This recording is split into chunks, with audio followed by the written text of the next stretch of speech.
খাদ্য সরবরাহ বন্ধ করে গাজায় ক্ষুধাকে যুদ্ধের অস্ত্র হিসেবে ব্যবহার করা, হত্যা, নিপীড়ন সহ অমানবিক কাজের অপরাধে ইসরায়েলের প্রধানমন্ত্রী বেনিয়ামিন নেতানিয়াহুর বিরুদ্ধে গ্রেপ্তারি পরোয়ানা জারি করে আন্তর্জাতিক অপরাধ আদালত আইসিসি।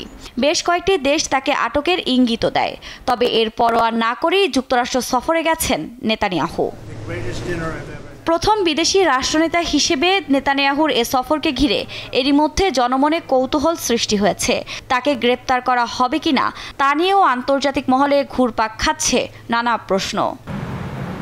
তবে বর্তমানে ১২৪টি দেশ আইসিসির সদস্য, যারা আদালতে গ্রেফতারি পরোয়ানা বাস্তবায়নে বাধ্য। যুক্তরাষ্ট্র ও ইসরায়েল আইসিসির সদস্য না হয় এ রায় মানতে বাধ্য নয় তারা। ১৯৯৮ সালে রোম সংবিধি সই হওয়ার মধ্য দিয়ে প্রতিষ্ঠা হয় আইসিসি। যুক্তরাষ্ট্র চুক্তিটি এগিয়ে নিতে সহায়তা করলেও এর সদস্য নয় দেশটি।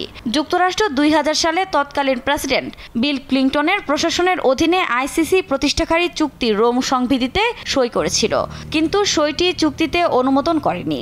আর ২০০২ সালে পরবর্তী প্রেসিডেন্ট জর্জ ডব্লিউ বুশের শাসনামলে যুক্তরাষ্ট্র আনুষ্ঠানিকভাবে রোম সংবিধি থেকে তার স্বাক্ষর প্রত্যাহার করে নেয়।